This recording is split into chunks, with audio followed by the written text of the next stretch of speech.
Hi, good evening and welcome to the webinar.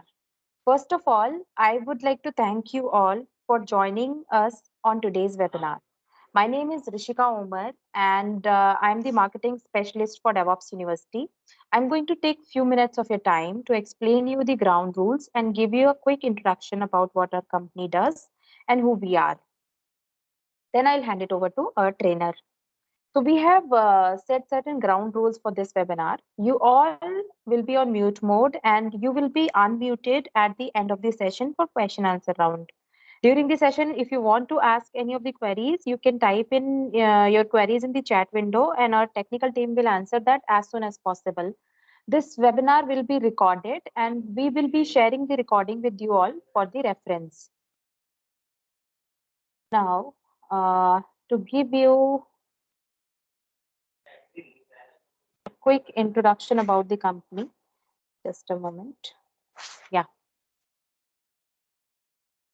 So we are globally recognized and the most trusted DevOps certification provider. We design DevOps certification program and award accredited certificates. Basically, our concept is to provide experiential DevOps learning for IT engineers and IT professionals. Apart from this, we also provide career counseling, mentoring, training to the fresh graduates and postgraduates from different universities across the globe. You all can visit our website www.devopsuniversity.org for more information on the same. Coming to the next slide. So this is going to be actually a very useful slide for those who wants to enroll for the course today itself. We have an on-spot offer running on the actual course fees. That is 10% discount on the course fees, which is valid only for today. That is for the webinar day. So this is the cost of the program and this is our offer. The link has been shared with you over the chat window. You can click on that link to avail this offer, which is valid only for the webinar day. So our next batch is going to start from 15th of October. So guys, you can plan it out and enroll for the course. Whosoever is interested in the course can visit our website, click on the link and avail the offer of 10% instant discount, on spot discount. Coming to the next slide. So these are our some of the customer testimonials.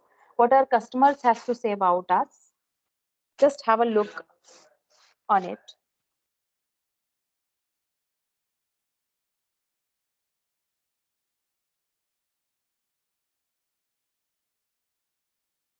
Few more.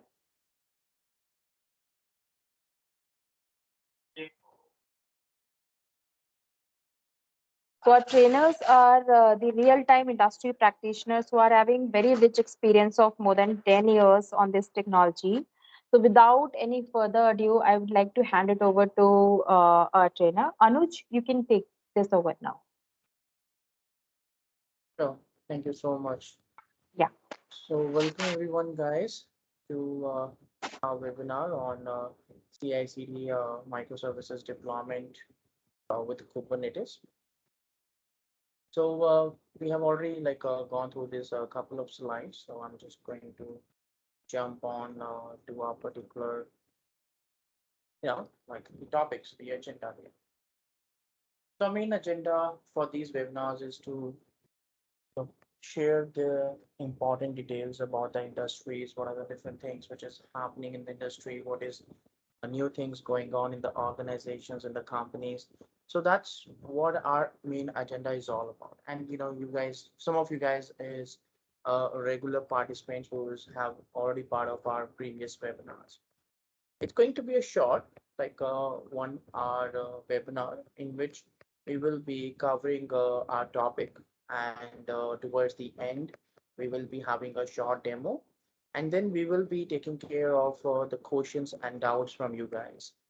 So today's agenda is that we are going to talk about the CI/CD pipelines automation, which is continuous integration, continuous deployment, and we are going to talk about that how exactly we are going to get it deployed onto a Kubernetes cluster.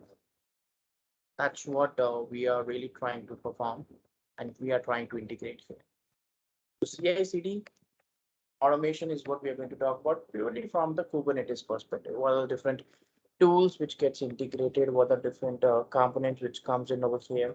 And using those tools, we will be having a demo which we are planning up all together along here. So that's the kind of integration which we are talking about, and we are trying to perform here. So let's see how we can move on.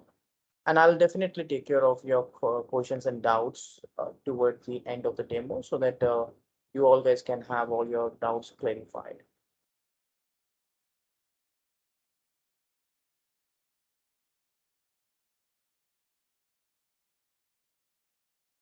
Right. Now, before we even jump on to the Kubernetes or to the deployment aspect here, so just wanted to brush up a little things with you guys that what exactly is a containers or a containerization process. Containers or containerization process nowadays, it's a very important aspect of the industry. Almost every organization is moving on towards containers. There is its own benefits of moving on to the containers, but yes, definitely that's a advantage which we are getting along, because using these containerization process, we are able to understand that how the implementations or the automations we are going to perform, and we are going to integrate over here. So in front of you itself, you can see that there is a containerization about different applications. You have different possibilities, different combinations are there. On the left hand side, you will be able to see a Debian based container, which is having Java, Tomcat, Apache, and then most probably you would be deploying your application on top of that. In the mid, you have a container which is like of Ubuntu, a .NET framework, and a SQL Server. And towards the right, we have the Alpine and the static binary being deployed on top of that. So you are ultimately getting a proper details and a proper outputs onto to see like how these functionalities are really going to work, and we are going to get those attributes here. So that's what we are really trying to manage, and we are trying to hit it on over here. So that's the implementation which is there.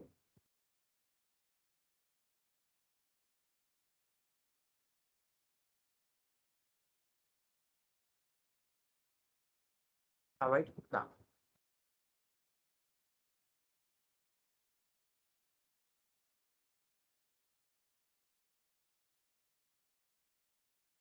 now when we are talking about the containers here, so we are talking about that what's the uh, ultimate goal or the implementations which we cover, so that you will be able to like talk about the different possibilities and the solutions which is available there. So that's like something which we wanted to achieve. We wanted to proceed here,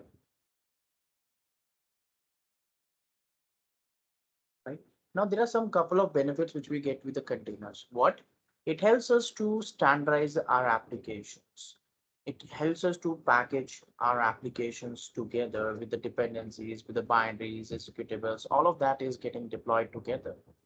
It's being used to isolate the applications. Like if you really wanted to have different environments, uh, if you are working on a Windows machine and you wanted to host your applications on Ubuntu, on CentOS, on Fedora, or any other Linux platform, you can achieve it with the help of containers.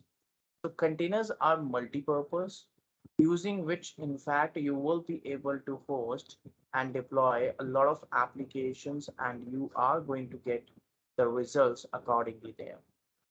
So it's a kind of a benefit which you're going to get over here in this one. And this is the reason why there is like a worldwide adoption of containers which is going on.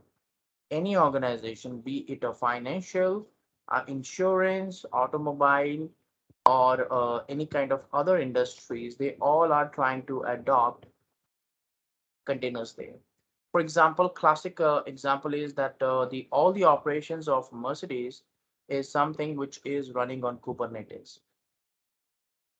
Couple of jets are also having an onboard Kubernetes cluster, which is deploying containers and which is getting scaled up to a next level. So there are a lot of locations, a lot of situations in which Kubernetes or containers are getting deployed in the real time.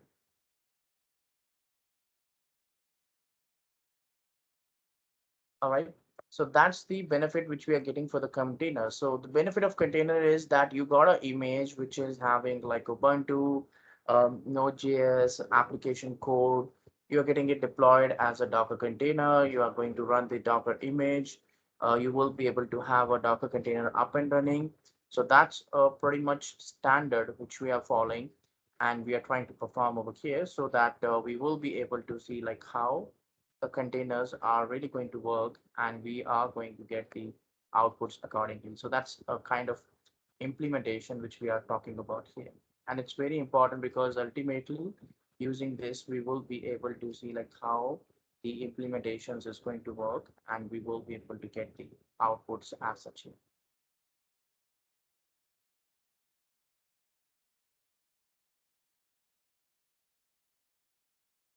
Another benefit of containers is that using this one, we can actually build our containers. Like let's say if I have built up the container into my system, I can ship it up or store it up in multiple locations.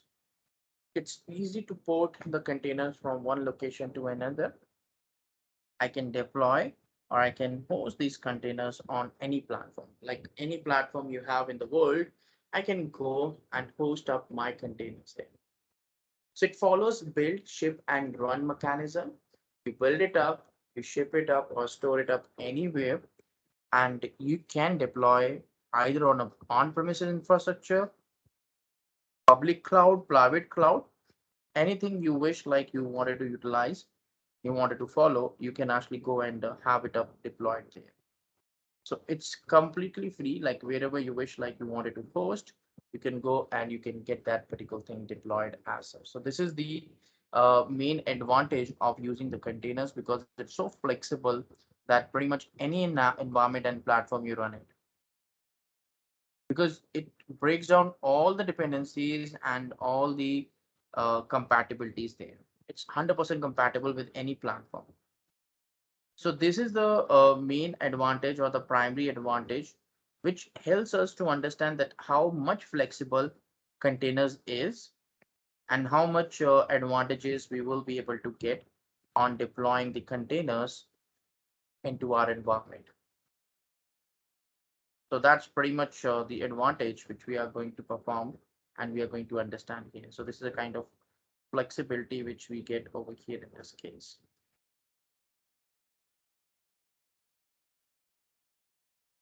Now, the important question arises over here that why we required containers, because pretty much in the previous slide and previous to previous slide, it's pretty much talking about that how we are packaging our applications, how it's resolving our code problems, application issues. Then what is the need of Kubernetes? Why everyone is talking about Kubernetes? What's new in this Kubernetes?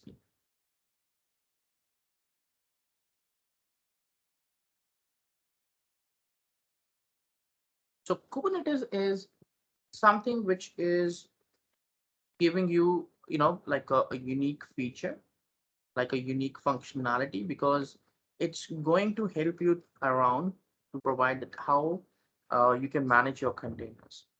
Now, Docker is a very raw tool, something which will never be able to fulfill your production requirements, your issues of the production environment, or if you are like deploying any kind of implementations or setups, it's always going to be very, very difficult for you to conduct that.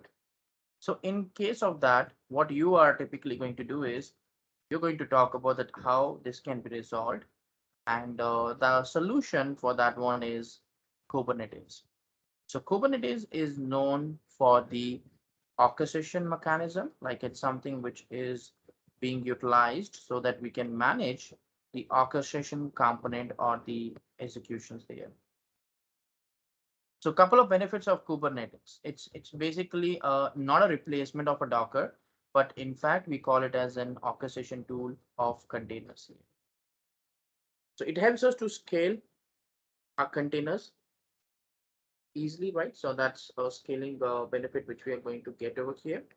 Uh, Service discovery, it helps us to manage the services. If we are really going to deploy our containers and we want to access those services, then that's definitely it's what we are going to try out.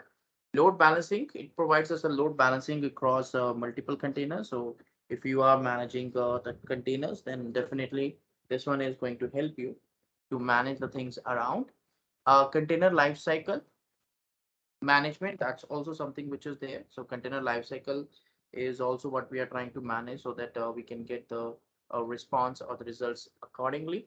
And the last one is easy deployment rollbacks, like the deployments, or if you talk about the rollbacks, all that kind of a work is going to be very quick and very fast as such here. So these are like very high level of benefits and advantages which we are going to get over here, which clearly helps us to identify that how these different mechanisms and integrations are going to work, and we will be able to get that particular benefits here. So easy management of the containers. The whole life cycle of containers is going to be managed. You wanted to do any kind of a deploys or rollback, even that is also something which is going to fast. And apart from that, if you really wanted to um, do any kind of a setup or any kind of like quick deploys or faster deploys, all that things are going to be performed and integrated with Kubernetes. So Kubernetes completely manages end-to-end management of your containers, which means you don't even have to take care of any stuff manually as such. This is the biggest benefit which we get with the Kubernetes there, because containers are very raw tool. It's going to be very difficult for you to manage the containers.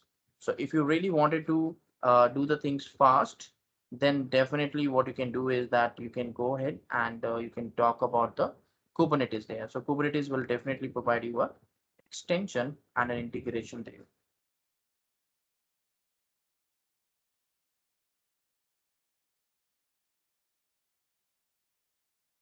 All right. So this is the requirement. This is the need. The why exactly we need the Kubernetes in the first place, because without this, it's not going to work for us and we are not going to get anything out of this one.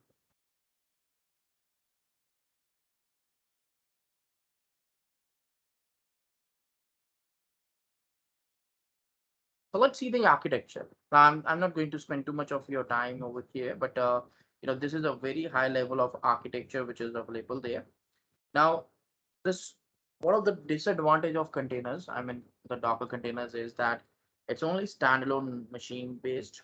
Like you can only deploy Docker to a single machine. So if something happens to that machine, your whole containers will be down. That will be gone there. But when it comes to the Kubernetes, so that's where like you're going to get the flexibility. So in Kubernetes, the main benefit which you're going to get is that with Kubernetes, you will be able to deploy really fast and really efficient, that you don't even have to do anything else over here in this one. So there is no efforts, much efforts which you have to put it up over here in this case.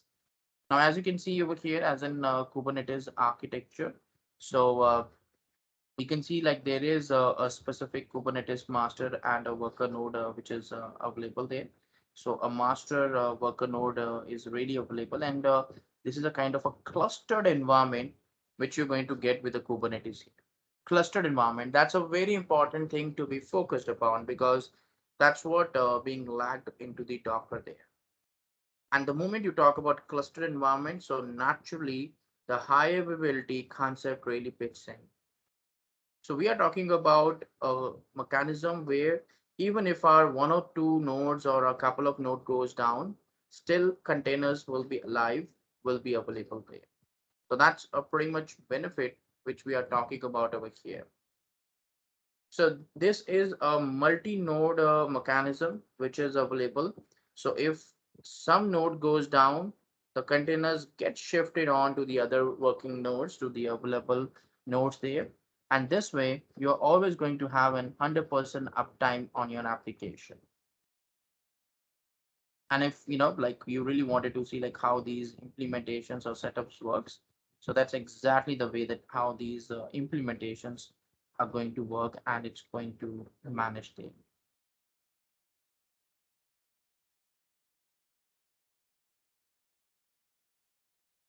All right, so this is the pretty much architecture there. So I have already got a Kubernetes cluster up and running. So what I'm going to do is that I'm going to like start integrating, like I'll show you that how a CI/CD pipeline is getting created in front of you. And we will see like how the code deployment is going to happen there. But before that, just giving you a high level of kind of understanding, like a kind of architecture that how we design the CI/CD pipeline and what are the different tools which we get integrated here.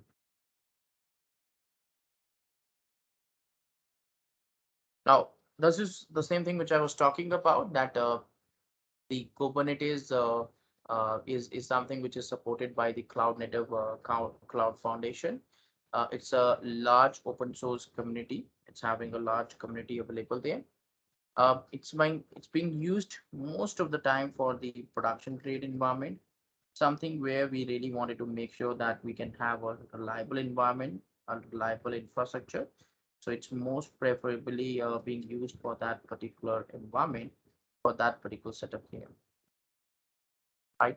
And all the complex deployments and the implementations are easy to be performed with the help of the Kubernetes. So Kubernetes is making us very easy if you really wanted to go for a particular quick deployment and an efficient deployment there, or any kind of a complex deploys.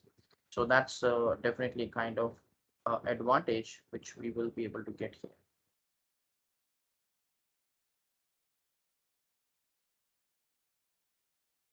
Right? Now,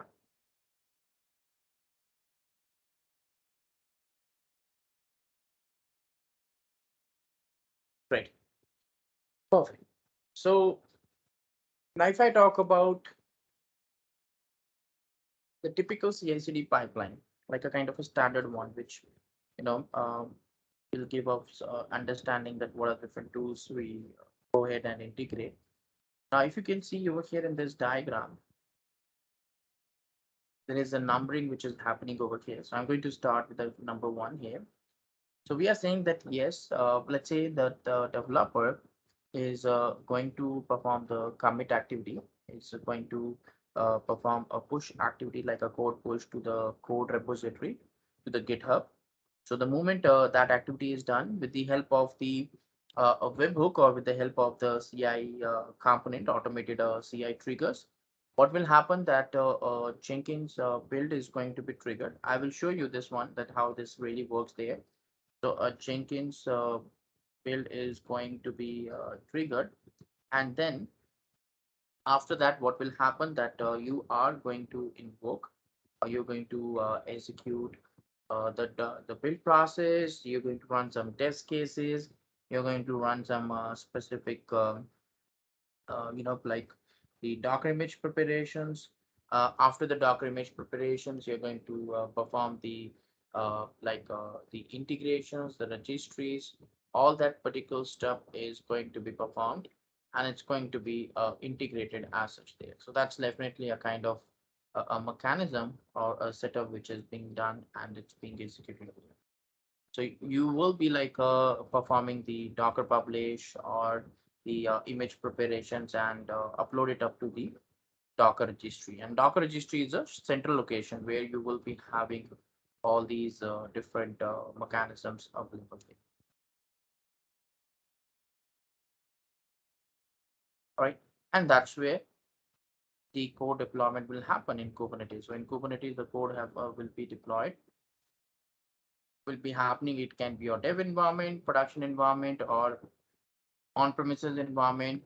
It's talking about AC2, but that's very generic. So it can be on-premise also available there. So using the tools ETL, you are like, I mean, you can use Jenkins as a continuous deployment tool.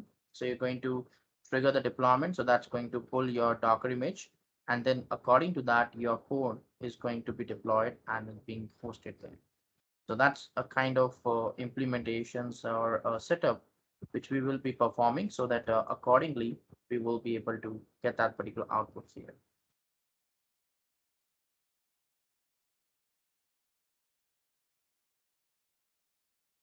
All right. So this is what we will be typically doing so that we will be able to get a particular code deployed and post it over here so that accordingly we will be able to get that particular response and the results. So a full end-to-end build and deployment automation is what we are going to perform, and we are going to integrate over here. So that's kind of implementation which we are trying to perform and we are trying to do. So let's see that how it happens. I have another image also available there, right, which will help us to understand that how the typical integrations really works on there. So, all right, now, so I have a Kubernetes cluster available. I mean, this is my cluster, like I have initialized a very small standalone cluster over here, which is like a very simple, straightforward cluster. But what I'm going to do is that I'm going to install or I'm going to perform my code deployment over here so that using which I will be able to have my application up and running. If I see a number of pods,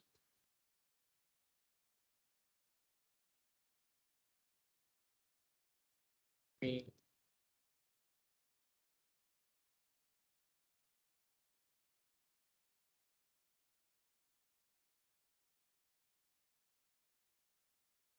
let me delete the perform the cleanup on the cluster so that we don't have anything available there.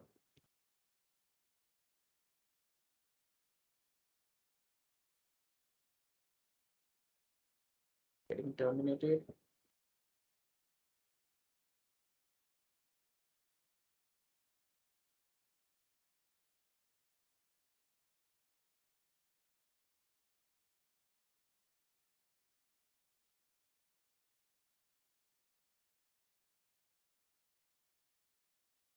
Okay. Now this is my Jenkins. So what we will be doing is we will be performing an integration over here. So we are just trying to see like how the CI/CD pipeline really works.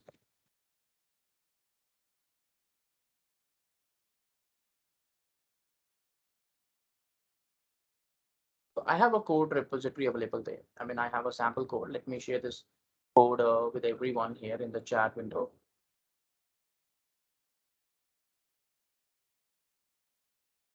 Right now, so in this case, what happens that I have a source code repository. Let me give some, like kind of discussions on this, what exactly it's applicable there.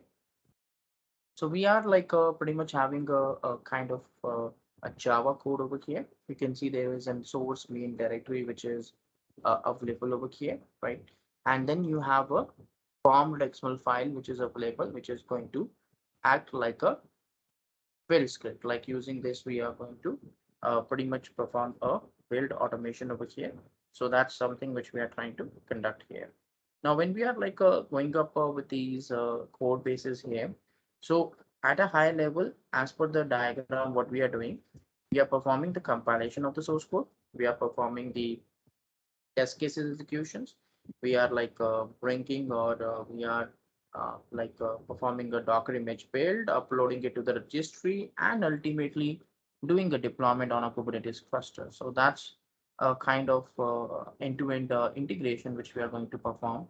We are going to do over here so that we can get the results and the outputs accordingly here. So that's kind of mechanism which we are going to follow. So let's see like how we are going to conduct this and how we are going to perform this activity here. So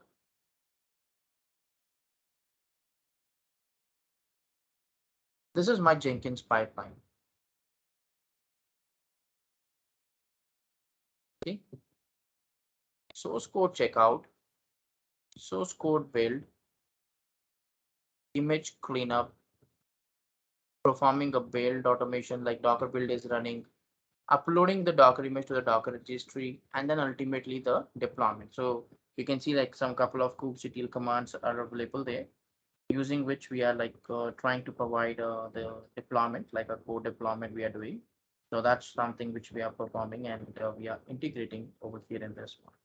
So we are pretty much trying to see like how exactly an end-to-end like a build and deployment automations is what we are trying to conduct here. And it's all be a part of this single pipeline. The single pipeline is taking care of that stuff.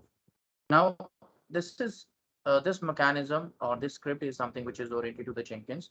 But if in your organizations you have a team city of Bamboo, it doesn't mean that you have to follow something different. There also you have to follow the same kind of a sequence or the same commands. The only difference is like there you will be using a little bit different mechanisms to trigger it, but ultimately the same commands and the same flow works in that environment also. It's just a different tool, but the implementations are always going to remain the same only. So we don't have much difference on that case.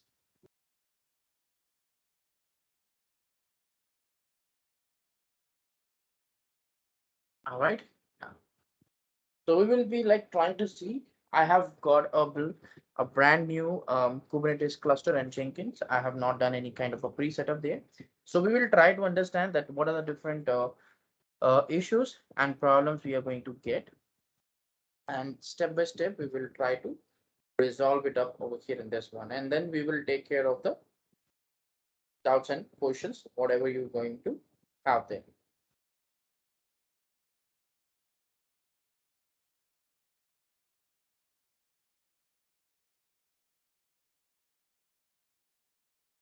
So let's see.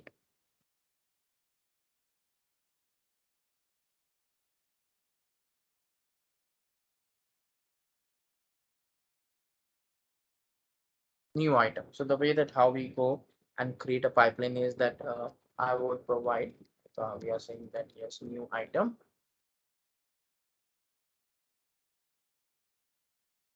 The code repository link I have already shared with you guys, and the same I will be like utilizing here. So pipeline is what we are trying to perform. We are trying to create a pipeline based mechanism that yes, this is the like setup which we are trying to perform. We are trying to integrate over here. So that's the mechanism we are going to follow. But let's see how we can go in that particular direction.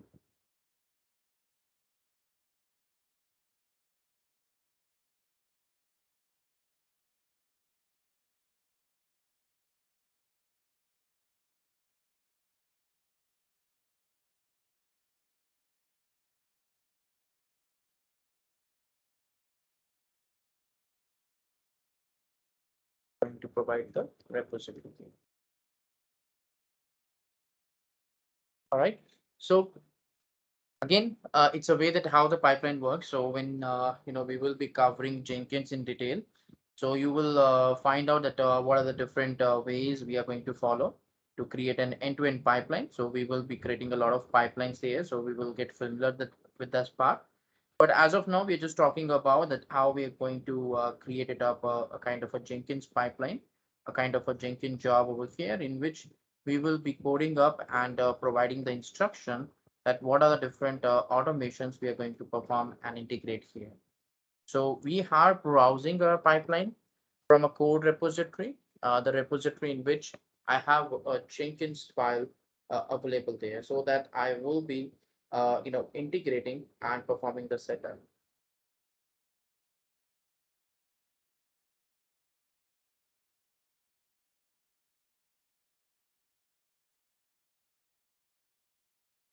All right. So Git is the mechanisms, like Git is the plugin we are using to interact, and we are going to check it out there. So now I don't have to do anything because pretty much each and every instruction is available into my pipeline here. So I don't have to take care of any those stuff and the implementation. So that's the normal way or the tracking mechanism which we are going to follow, and we are going to conduct here.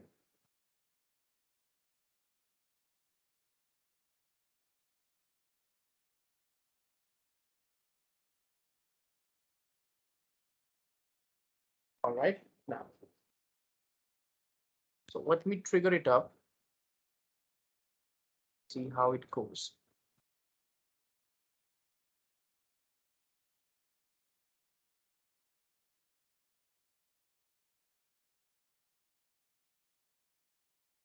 Remember, we also have the code build out stage available there, something where we are going to compile up our source code. See, code checkout, build process. So we'll try to resolve each and every stage one by one so that we can have an understanding. Right now we are getting an error message in the build.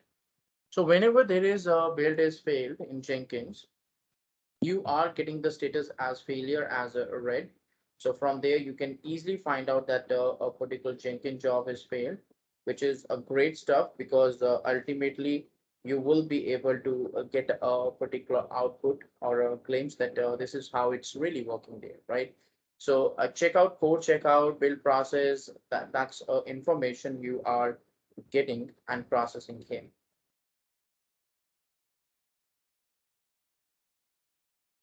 Once you see the output here,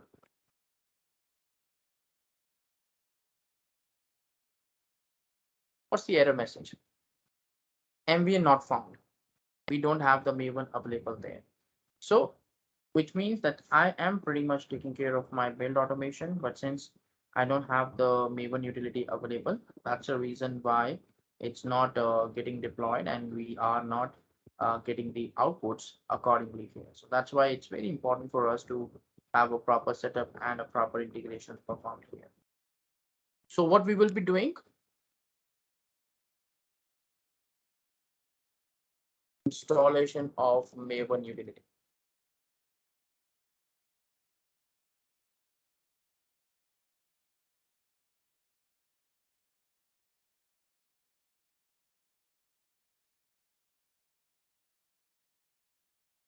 Maven utility is what we are trying to install. It's a build tool, so we have a proper session available when we will be covering the Jenkins topic. So with that only, we will be covering this Maven utility and the tool also, so that we can get an understanding that how these Maven utility is working and we are getting the outputs accordingly here. So once the Maven utility is installed, why we are installing this? So that we can take care of the build automation. So build process is what we wanted to invoke. So that's the reason why we are performing that kind of integration.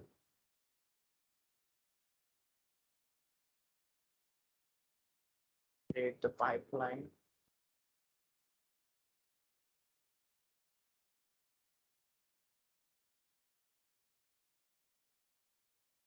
The build is going on. It's taking care of that stuff.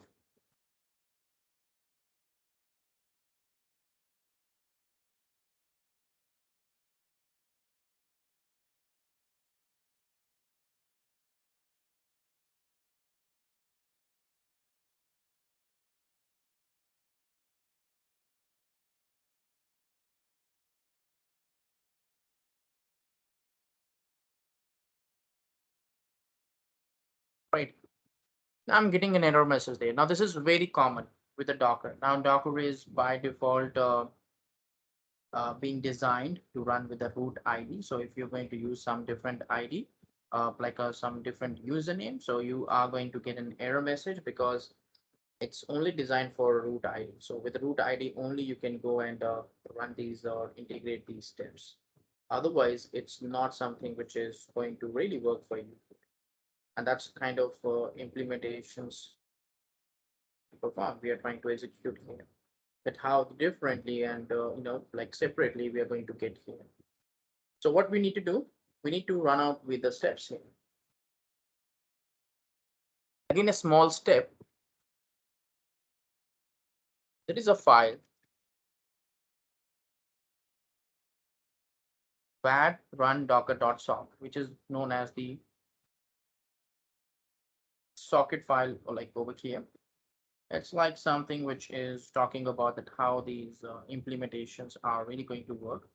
Because the way that how this integration is going to work is that in this one, we will be like looking forward at how we are trying to go ahead and give an access. Right now, you can see that it's only having an access with the root user. And this is the reason why my pipeline is failing, right?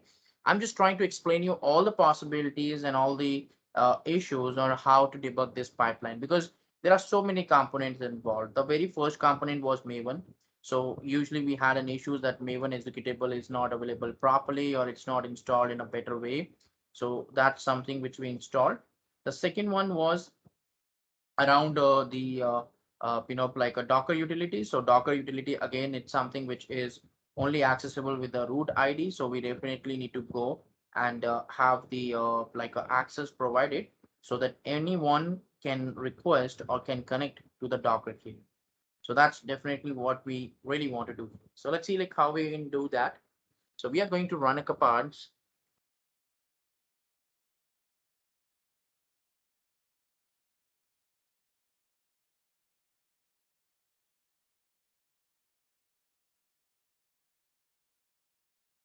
Access, full access there. So let's see how we can invoke.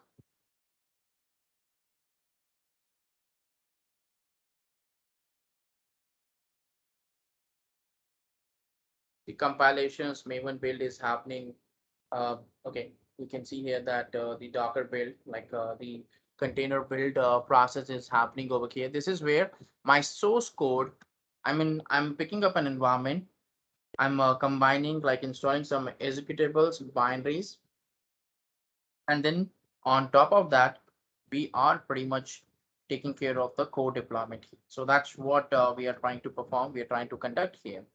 So we are pretty much trying to see like how a particular implementation and integrations is going to be performed here. So Docker build command is running, is getting executed over here so that we will be able to see like how these overall integrations are going to work, and we will be able to get that particular outputs accordingly here.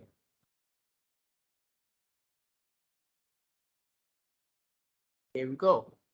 Running couple of steps, the image build, Docker pipeline latest gets there. But what about the error message? Still my pipeline is not successful.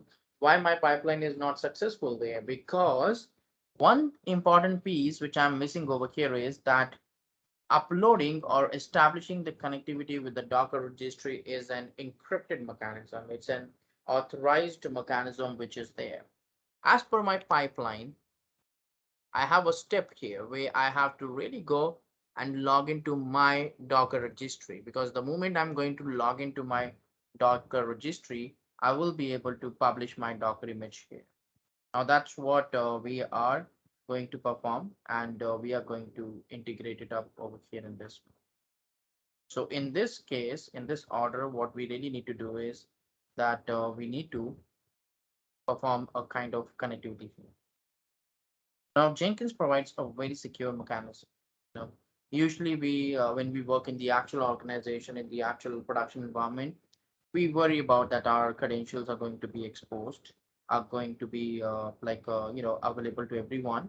So in order to prevent that, in order to stop that, what we can do is that we can pretty much go ahead and say that we can put these things or these credentials in a secure manner. That's what we really wanted to do, that we wanted to have it up or implement it up into a very, very secure mechanism over here. So that's where the credentials comes in. So I'm going to show you that how quickly we can have our credentials stored over here. This is my credential ID, right?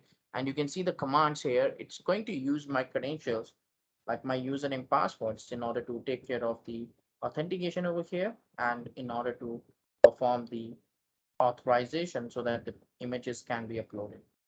So let's move on and see that how these things really works over here in this case.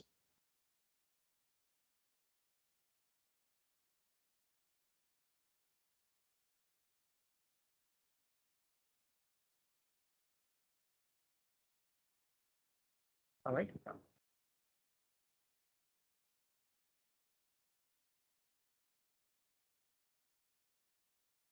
I'm going to connect to my Jenkins, manage Jenkins, manage credentials. So I'm going to put a credentials over here. What's the purpose of the credentials? So that my Jenkins can authenticate to the Docker registry, but I don't have to expose my credentials in my Docker commands. I can access, I can connect to those registries with the help of the like a credentials, the username, passwords as such here. So that's kind of a mechanism which we are going to follow, and we are going to conduct here.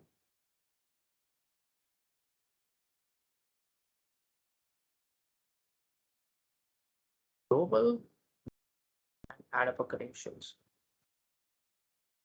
My username.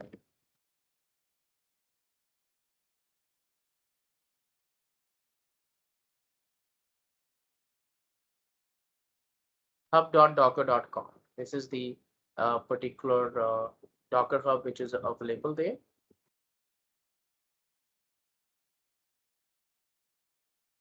This is the portal on which I want to publish. Now, you might be hosting up your own private repositories, right? So you have to utilize and consume those. But this is the one thing which I wanted to establish the connectivity here.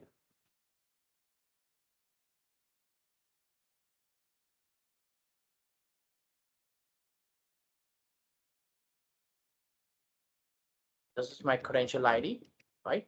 And this is what I'm going to refer into my pipeline. So my pipeline is going to connect on that and see like how this connectivity is going to be conducted here. Great. Let's go to the pipeline.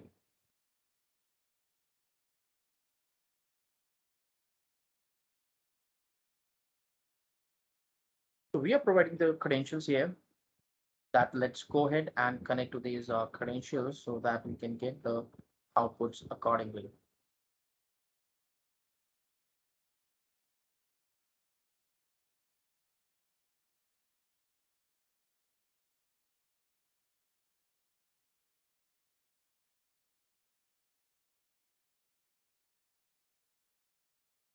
Oh, great. So we have got a success here because my Docker image is also uploaded to the Docker Hub. See, as per the diagram, we are talking about that the Docker image is getting built, publishes to the Docker registry. Fair enough. That's something which is really happening here. You can see like my Docker image got published over here. After that, my architecture talking about that we would be deploying it up on the Kubernetes. That's also something which is done there. So as per my pipeline, the Kubernetes deployment is done. I can fire up the command onto my particular Kubernetes cluster, and I can see that if it's really up and running over here. All right. So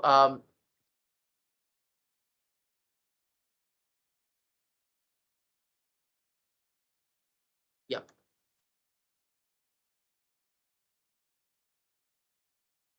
quickly see.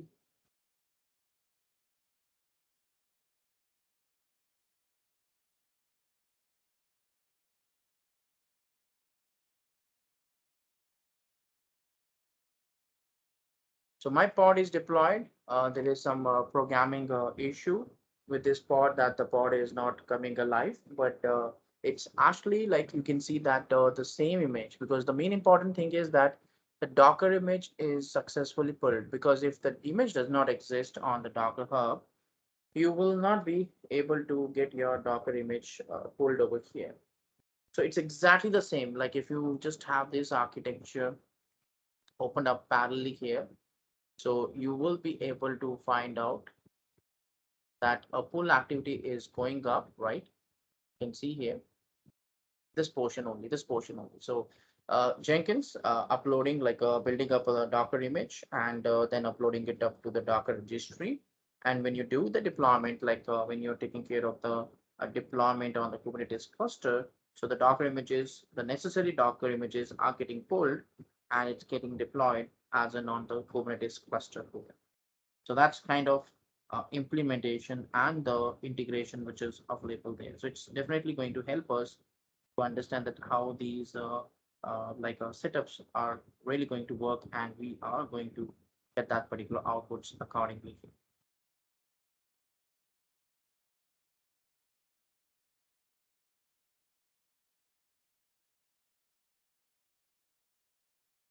All right. So this is the way, this is what we call it as an typically CI/CD pipeline, like something in which we would be taking care of the stuff. Now, if I have a code basis changes, right, the whole thing has to be repeated over here because this will also include my packaging of a new Docker image and then getting it deployed onto a particular Kubernetes cluster. So that's the mechanisms and the systems which we really wanted to perform and we wanted to integrate. So this is the typical CI/CD mechanism which is there, like because usually on the containers we go for the microservices deployment, and that's what we are performing and integrating over here with the help of this architecture.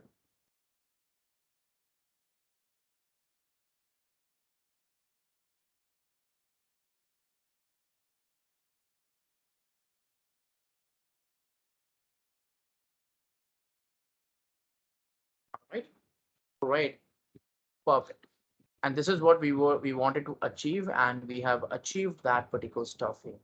That a true CI/CD mechanism, which is pretty much getting deployed. Now, if you want to deploy to multiple clusters or one cluster, that's again your choice, which you really wanted to do. But yes, this is basically a kind of and high level of integration which we have done so that we will be able to get that particular attributes here. So that's kind of a way out or a solution which we will be able to perform here.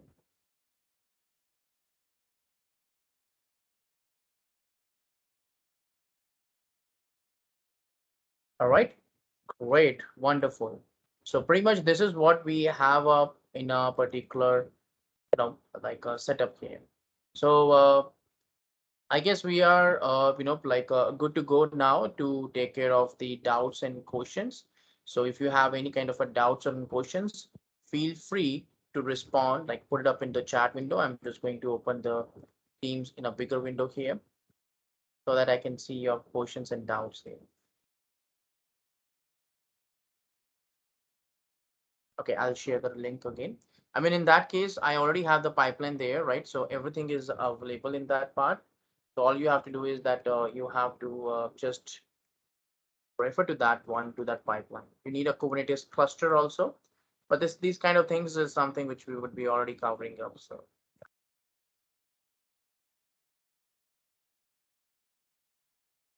great. So we are open to the questions, guys. Anyone having any kind of a doubts or questions, feel free to ask on that.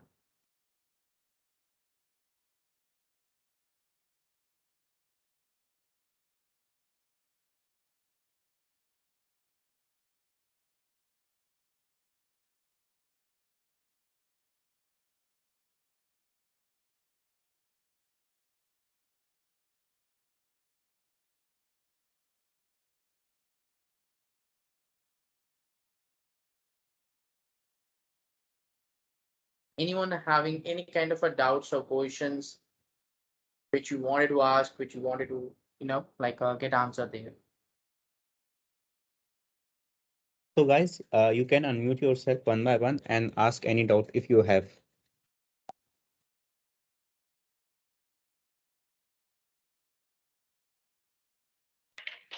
Hi, I'm Tejvi. Yeah. Actually, I'm new for DevOps. I'm Uh-huh. a non-IT guy. Mhm. So actually, presently I'm working in Abu Dhabi, the UAE. So Mhm. actually, I find myself interested in DevOps profile. So Mhm. whenever I research something, so I find out like there is a three types of DevOps normally in a market, like AWS DevOps and Jarnik and Azure. And then I just look for the vacancies in UAE or Middle East area. So mostly I found like Azure DevOps are much in demands, but I'm confused like should I do Hmm. Janek DevOps or Azure DevOps? And second point, if I will go with the Janek DevOps, then if I'm applying for Azure DevOps job, they will consider my profile or not, or like it will difficult to get the jobs in Azure if I will complete the Janek DevOps course or something like this, or how it will The difficult thing or is all these that things. the thing is that when you talk about the tools there, right? So if you don't go with the generic DevOps, right? If you feel that you wanted to go for AWS and Azure DevOps, so you are just targeting half of the market, all right? For example, I'm working into a financial organization. We are not on the cloud computing. We are using the tools like Jenkins. We are using the tools like Docker, Kubernetes, all these tools we are using. But AWS cloud or Azure cloud we are not using because it's a financial organizations and they don't want to take any risk on that aspect by going to cloud. So AWS DevOps is nothing. They are using the same DevOps concept. It's just like in AWS DevOps, they have some bunch of tools. Instead of Jenkins, they have a code pipeline. Azure DevOps, instead of like a Jenkins, again, the Azure pipelines are there. So they are providing certain set of services, which is helping which is helping you guys to implement a complete CI/CD automations and integrations here, right? That's all what they are trying to perform, and they are trying to help you around. So if you go for the AWS DevOps, then you will always be stick around AWS. If you go for the Azure DevOps, then you're always going to be stick around Azure there. But if you go for the DevOps standard, right, understanding AWS DevOps and Azure DevOps is something which is again going to be benefit there, because then you are going to cover everything. But first, you should be aware of the things like what is the DevOps, what's the generic DevOps, because tomorrow maybe some different DevOps tools comes in. So in that case, you will not be having the understanding of core DevOps. So having a basic understanding is always good. And then, AWS DevOps or Azure DevOps, you can pitch in according to your significance. The reason why people are going up more with the Azure DevOps because Azure cloud itself implementation is going high as compared to AWS. And that's the reason why there is a lot of adaptation going on there. But initially, when you're new, so you should be going for the core DevOps, because AWS DevOps, Azure DevOps, we have all type of courses available with us. So it's not a concern. But from your understanding perspective, so generic DevOps will definitely give you an understanding better way. Okay, thank you for your clarification. Actually, last question. If suppose that I will complete Janik DevOps and is in the market, suppose any job for related to Azure DevOps, so they will consider my profile. Yes, there is a high chances that they will be considered there. But again, if you, because see, when they will ask you that what is CI/CD pipeline, right? If you can tell it out using the basic like a generic DevOps also, that's the same thing which gets implemented with Azure. The only thing is that you should be aware of like how to write the pipelines in Azure there, which you can get on your own also, or you can go for an Azure course also. But if you know the basics, what is CI/CD pipeline, what is a build automation, what is a deployment automation, because a lot of integrations will remain the same only. So it's a high chances that you will be able to get it done there, because you're not only targeting the cloud organizations, you're targeting the other organizations where the cloud is not available there. Okay, thanks a lot. Thanks.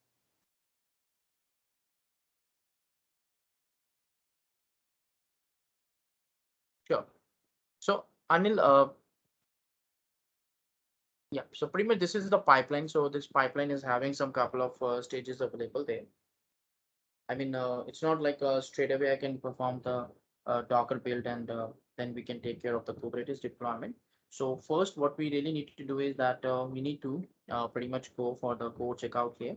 So that's like something which we have to do. So we have to specify that how a code checkout is going to be performed, and that's what we are trying to perform here. And going through the Maven source code, like a source code build. Maven build is what we are trying to do, so that our source code can be built around over here in this one. So that's kind of implementation we are doing. After that, we are pretty much taking care of the image cleanup here. Like before the Docker image build process, we wanted to go for a cleanup that all the previous images will be cleaned up. A Docker build is happening and a Docker push. Like we really wanted to publish a Docker image to the Docker registry. So that's why we are going for a build process, and then we are taking care of the publish activity here. Now for the publish activity, we are putting up the credentials like a username password, because anonymous access is not allowed. So we really need to go for authenticated access so that we can get connected and we can upload our images. So that's what really we wanted to do here. We wanted to conduct in this one. So a username password is what we are utilizing here. And then at last, we are connecting with the using the kubectl command to a Kubernetes cluster. And that's why a code is getting deployed. So you are not only using Git, Maven, Docker, Kubernetes. So 4 to 5 tools you are utilizing and integrating over here. Plus, if you wanted to scan your Docker images or scan your source code, then those code scan tools will also come here, and you are going to get those validations also performed. So you can have as many as tool integrated, but these are the very standard tools which is available, which we usually integrate and we put all together over here in this one.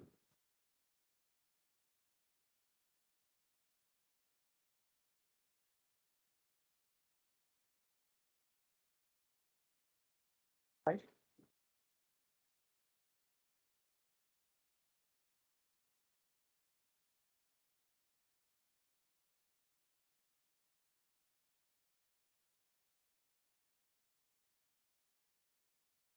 Yes, Anil, because these images takes a lot of storage there, right? So if you have a mechanism, like you can keep a separate mechanism also, which can clean up your previous images. But if you can integrate it into a single pipeline, that will also something will help you, because otherwise your file system will be very exhausted.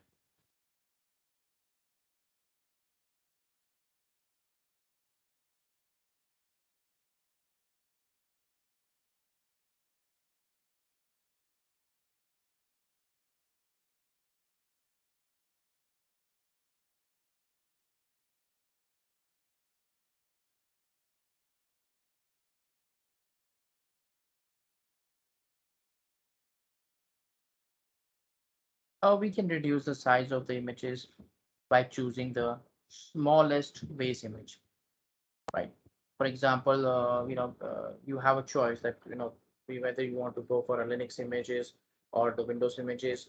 Windows images comes with a larger size.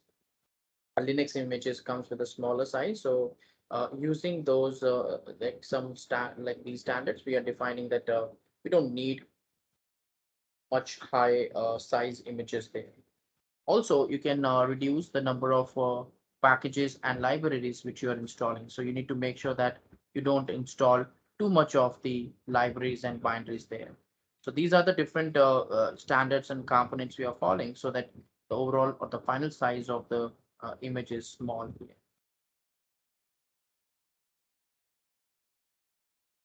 That's what I wanted to find out. Thank you very much.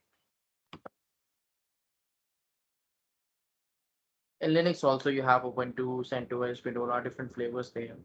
Red Hat is there, so you have to find out that if CentOS is the smallest one or Ubuntu is the smallest one. So you have to find out that way with a little bit research, and also you have to talk about your compatibility, your application compatibility also.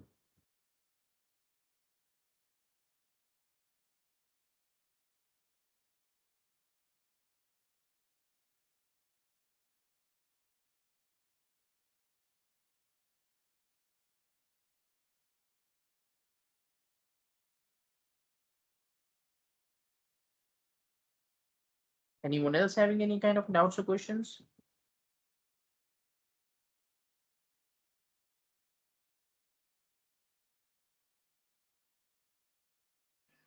So in case if we need to run this from our end, we just need to change the Docker registry ID password or anything else we Yes, need to yes, configure from yes, our end. yes. So when you're going to add the credentials in the credentials manager in Jenkins, you have to definitely go and like have your own or choose your own username password, like a Docker Hub username password, and then that would be like executable. Because that's the only thing which is different. And of course, you would be having the Kubernetes cluster already available. Okay.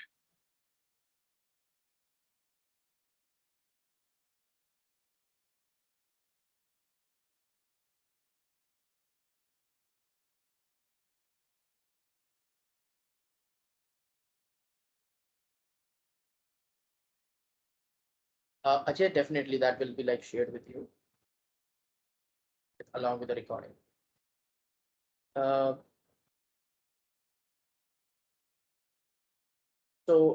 Jagruti, the tools which you see at our portal, right, in our DevOps course, they all are being important there, like a Git, Jenkins, Maven, then Ansible, Docker, Kubernetes, monitoring tools, Terraform. We are already covering all these different tools there, and they are very, very important and essential to be covered, to be implemented. So these are very important tools altogether.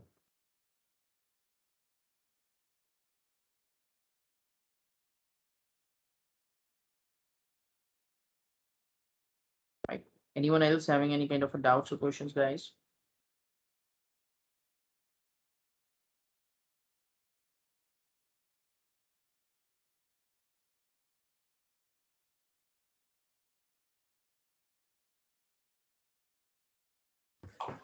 Hi, just a quick one. I just wanted to say, like, so on your Jenkins file, you have mentioned the credentials, right? So Mhm. if like in an organization, if you're not able to have, like, if you're not able to have a credentials, let's say we're not using any GitHub, Docker Hub to store the images. If you're using organizational particular things, is there anything like uh, other than using the credentials, can we store them in the internal clouds or something like that? See, for example, you can use couple of tools. Like in my organization, I use JFrog to store my Docker images. So in that case, also what happens, a username password, like a service account we have created, and using that we are getting authenticated. Whatever the other public utilities, like for example, if it's ECR, so ECR is having its own way of authentication, like using the AWS CLI, we can go and we can authenticate and then we can publish our images there. So it depends on every like a Docker registry, the steps are going to differ there. But JFrog, Docker, like I mean, there are a lot of tools which is really using these username passwords based kind of authentication there. If you don't want to put it up in the pipeline, all you could do is that you can just go ahead and have it up stored on the file system also, right? So you can really, if you really wanted to do that way, you can definitely go and perform that particular stuff that yes, you want to go and perform it or store it on the file system. And that way what will happen, that it's easy for you to change them without changing your pipeline or without logging to the Jenkins. So different possibility comes in, like we just have to need we just need to explore that what are the different options we want to perform here. Okay. So one last question is that say I've seen you've written a YAML file. Is there any particular tool or like any particular course that where we can learn the YAML? See, Uh, YAML, usually, I mean, usually it's not like that much big tool. I mean, even if you go ahead and learn the Kubernetes, by that time itself you will learn the YAML thing, because there is nothing different there. Every tool, if for example Ansible use YAMLs, right? But in that case, Ansible using it up, it's in its own capacity. So when you're going to learn Ansible, so YAML, you're going to use it up in a specific way. When you go for the Kubernetes, in that case, you're going to learn the YAML in another capacity and in another way there. So mhm. whatever the tool you're learning, right, in there, automatically you will be able to learn the YAML components or the YAML and like topics there. You don't need separate thing, because I don't want you guys to waste your time on these things, because it's a very small thing. You're not going to use much. YAML is not that much extensive. It's not a kind of programming language here. All right. Bye. Thank you.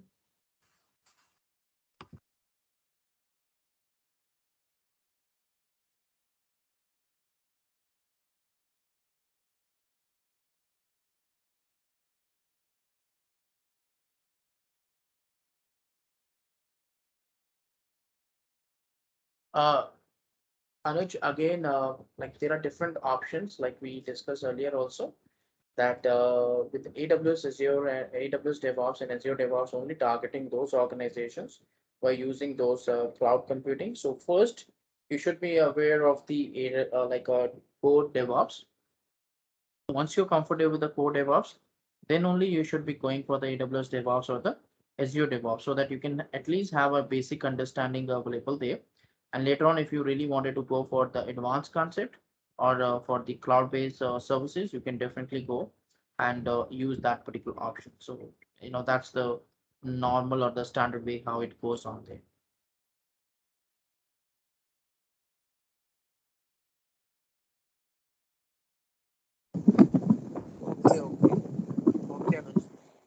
Yeah.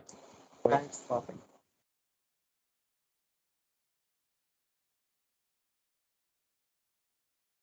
Actually, I knows about the GCP. GCP, I have got a trained on GCP. JCP, I'm not sure if you heard about this year, because I have a lot of my friends in Google there, right?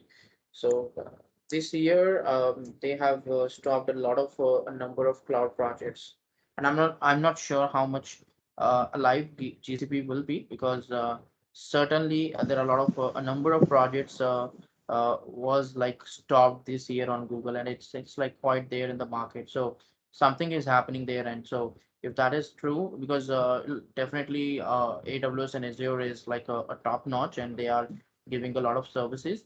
So so there might be a fear around the Kubernetes about the I, GCP there, because people are using very less there. so I know the basic like DevOps, how like some tools like Sonar Cube, and Yeah, yeah, we covered that part of it and in the code. what about the Yeah, CICD code pipeline? in the CI/CD pipeline we covered So, that like. uh, so should I move on to the Azure AWS or DevOps or not? Because I know some basics concepts right now. See, if you see an kind of a opportunity like in 1 or 2 months, right, which is 100% sure, like, so definitely you should be going for the Azure there. But what I'm trying to say is that if you go for Azure DevOps, right, so if any organization who is on AWS will not shortlist you, if any organization who is going to like work on the core DevOps will not shortlist you. So only those organizations who are working on Azure Cloud, purely on Azure Cloud, and you wanted to use the CI/CD functionality or the DevOps features, they're only going to onboard you there. So there is a risk for you as a particular new hire there, because you are limiting your possibilities there. But if you have a particular like a standard DevOps understanding, then definitely what will happen that you will be able to get much more chances there, because you're talking about generic tools, Okay. and definitely the organizations would be more interested there. And ultimately with a small or little information or understanding about AWS and Azure, you can even do those also. That's what I'm trying to say there. So first priority, if you can give for the DevOps, that can help you to be in a solid situation.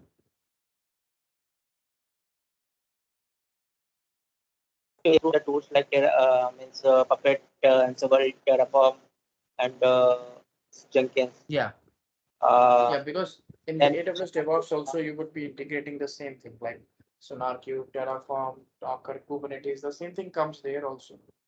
The only thing which differs in AWS DevOps and Azure DevOps is the Jenkins part. Rest all the part remain the same. okay, okay, how we can integrate Jenkins with AWS and other tools like that. No? Okay. There is no integrations. When you're using the Azure DevOps, there is Jenkins will not come in the scope. It's a replacement which you're going to do there. Okay. Okay. Thank you. Mhm. Correct.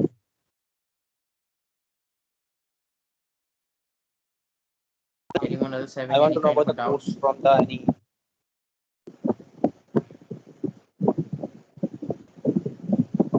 Definitely, definitely. Anyone else having any kind of doubts or questions, guys?